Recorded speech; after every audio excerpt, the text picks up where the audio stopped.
माँ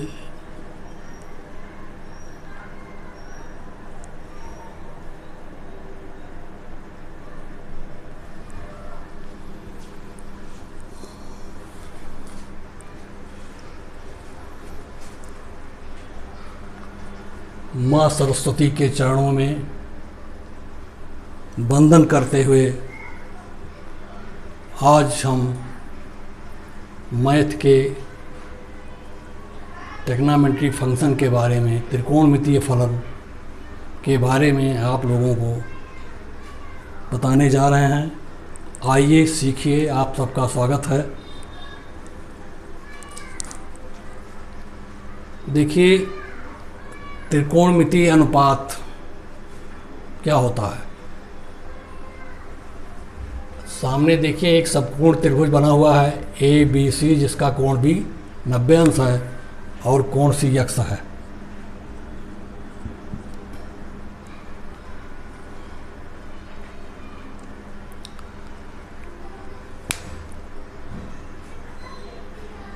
अब त्रिकोणमितीय अनुपात में क्या करते हैं, भुजाओं का अनुपात, त्रिभुज के भुजाओं का अनुपात हम निकालते हैं।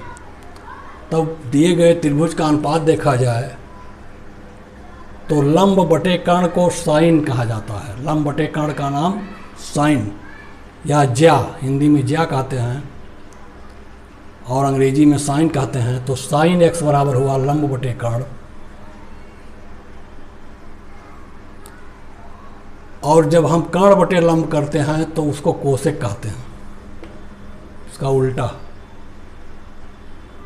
इसी प्रकार कास x, कोसाइन x को आधार बटे कर्ण, आधार और कर्ण का अनुपात कास x कहलाता है।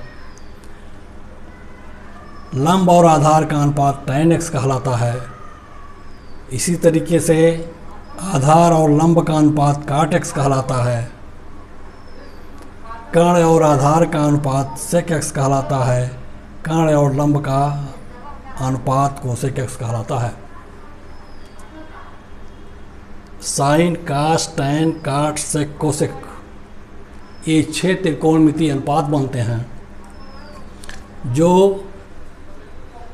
तीनों भुजाओं के क्रमशः अनुपात बनाने पर मिलते हैं। साइन का अनुपात जब हम उलट देते हैं तो कोसेक हो जाता है। जैसे यहाँ देखिए कोसेक x बराबर 1/sin x है, यहाँ sin x बराबर 1/ कोसेक x है।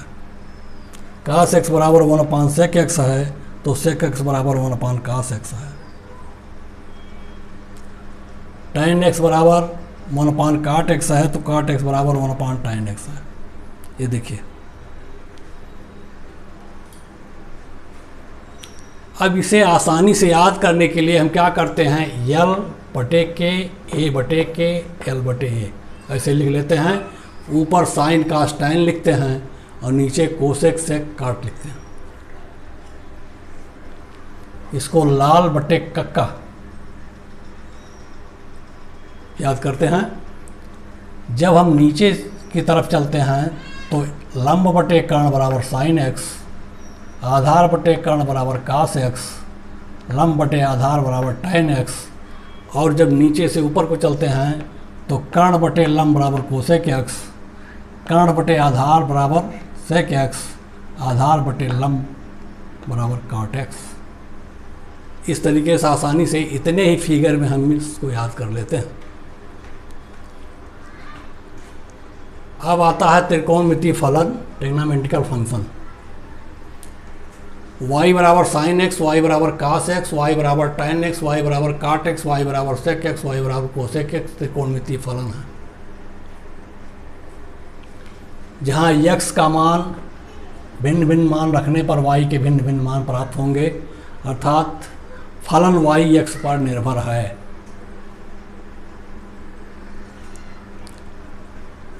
अब आता है 0 से π/2 के बीच त्रिकोणमितीय फलनों का क्या मान होगा, ये निकाला गया है। देखिए, यह चतुर्थांश में एक त्रिभुज बना हुआ है OPM, त्रिभुज ओ पी एम में कोण x बराबर यदि 0 है तब पी एम बराबर 0 होगा। यदि x को 0 कर दिया जाए तब ये P बिंदु m पर, P बिंदु कहाँ आएगा, m पर आ जाएगा, x 0 हो जाएगा। यानी ओ पी बराबर हो जाएगा O M. O P O M बराबर है तब x 0 है, अर्थात पी एम शून्य है। जब लंब शून्य हो गया तो आप अपने अनुपात के आधार पर देखिए, जहाँ जहाँ लंब ऊपर दिया हुआ है ये दोनों शून्य हो जाएंगे, लंब लंब वाले सब शून्य हो गए, अर्थात साइन बराबर साइन 0 बराबर tan 0 बराबर 0 हो गया। देख लीजिए, क्योंकि लंब शून्य हो गया, ऊपर का गुणांक शून्य हुआ, हर शून्य हो गया, अरे अंश शून्य हो गया। जब अंश शून्य हो गया आपका, तब आपका साइन और tan 0 हो गया, यानी साइन और tan 0 0 के बराबर होगा, क्योंकि लंब शून्य है। जाहिर सी बात है, लंब जैसे y शून्य हुआ या पी एम शून्य हुआ, x 0 हो गया, तो x 0 पर साइन 0 tan 0। लेकिन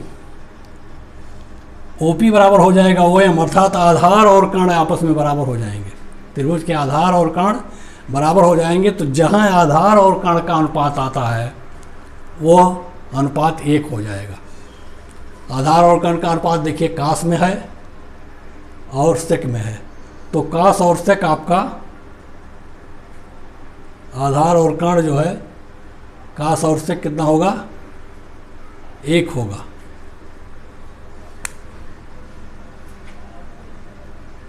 ध्यान दीजिए, कास और सेक का मान 1।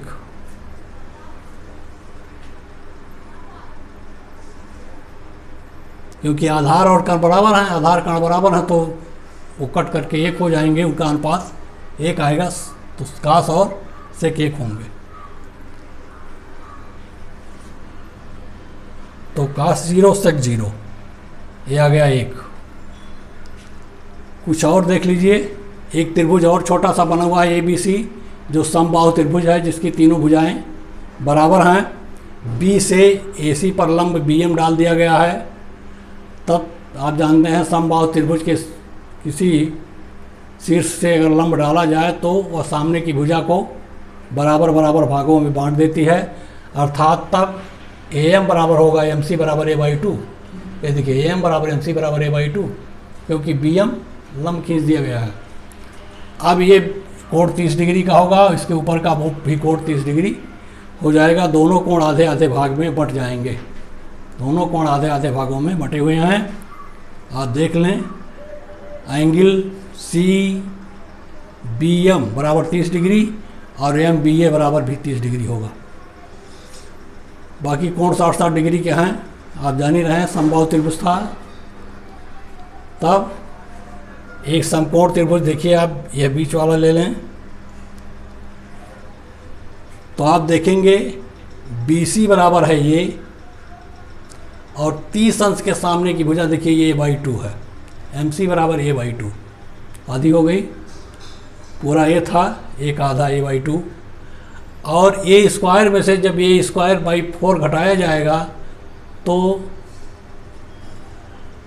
3A² 4 बचेगा, उसका वर्गमूल आएगा √3/2A, अर्थात ये लंब जो खींचे हैं आप BM, इसका मान A√3/2 लंब का मान निकल गया है। अब जरा इसका साइन और कास देख लीजिए क्या आएगा। साइन 30 डिग्री आएगा, लंब बटे कर्ण, तो 30 के सामने की भुजा लंब A/2 है, और कर्ण आपका 90 के सामने की भुजा A है, तो A/2 बटे A कट गया 1/2, साइन 30 का मान 1/2। इसी तरीके से साइन 60 का मान, साइन 60 का मान 60 के सामने की भुजा अब लंब होगी, ये हो गई लंब 60 के सामने की भुजा। अब सामने की भुजा A√3/2 है, तो A√3/2 बटे A कट गया, √3/2, यानी साइन 60 √3/2, साइन 30 1/2। अब इससे एक प्रमेय निकलता है आपका इन शर्तों के अनुसार कि समकोण त्रिभुज में 30 अंश के सामने की भुजा कर्ण की आधी होती है, अर्थात साइन 30 का मान 1/2 होगा। कर्ण की सामने की भुजा 30 अंश के सामने की भुजा अर्थात लंब कर्ण की आधी है, अर्थात लंब और कर्ण का अनुपात 1/2 आएगा। अर्थात साइन 30 बराबर 1/2। चाहे इस प्रमेय से आप देख लें थ्योरम से, और चाहे ऐसे हल कर लें 1/2 आएगा, साइन 60√3/2 आएगा। अब 1 आप साइन का लिख जाइए। इसी प्रकार साइन 45 जब आप निकालते हैं, साइन 45 डिग्री बराबर लंब बटे कर्ण।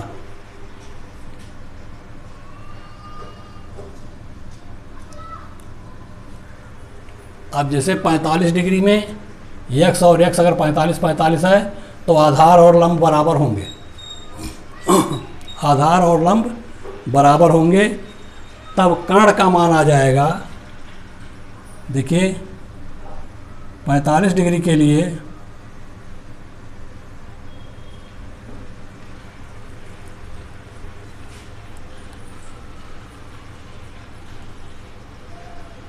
हाँ 45 अंश के लिए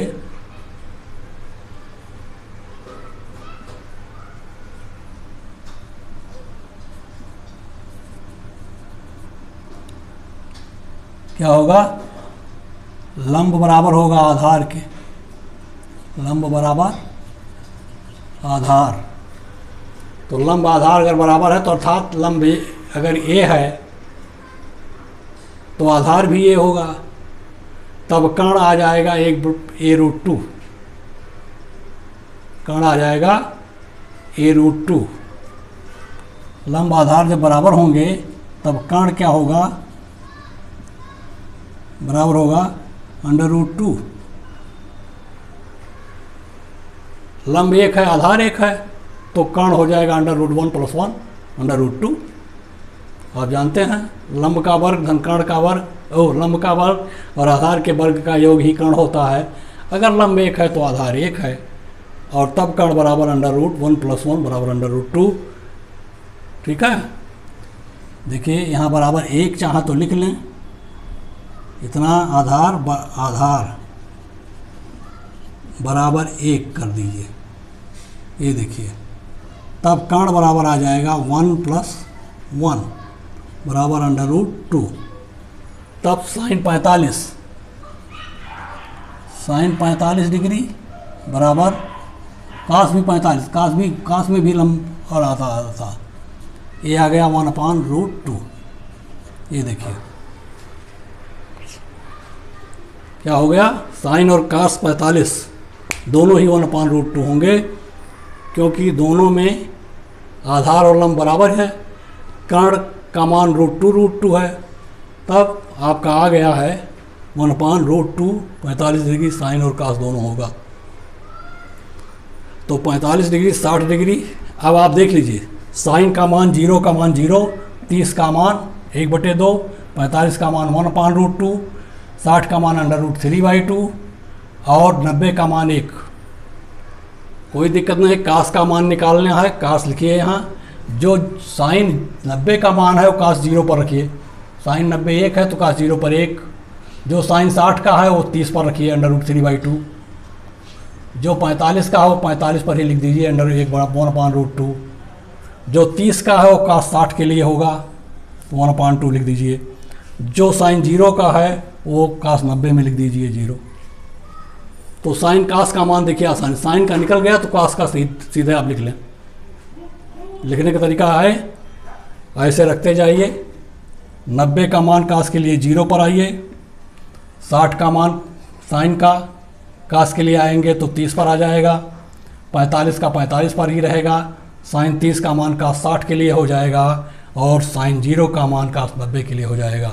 साइन कास का मान अगर निकल गया है तो tan और काट निकालने के लिए यही अनुपात निकाल दीजिए, साइन बटे कास 0/1 बराबर 0। देख लीजिए, फिर 1/2 बटे √3/2 बराबर 1/√3।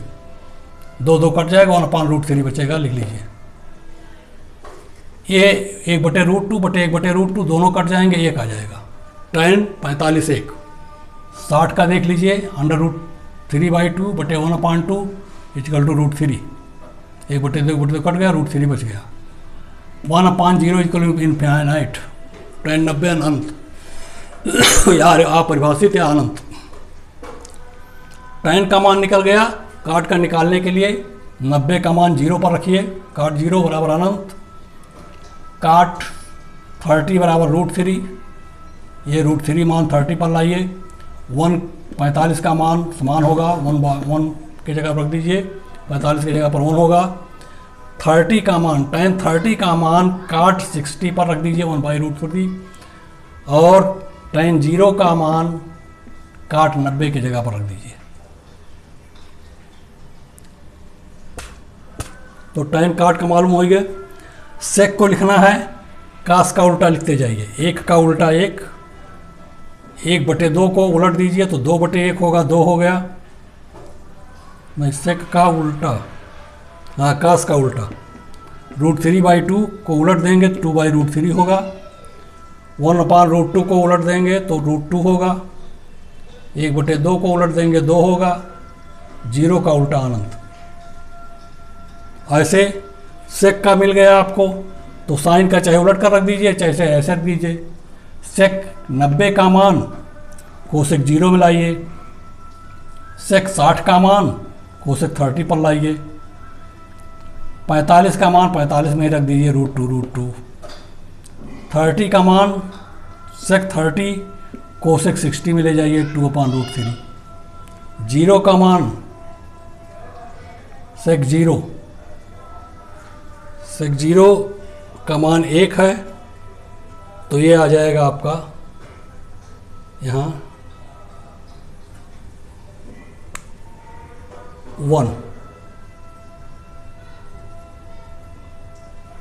ये आपका ये सही हो गया, देख लीजिए इसको।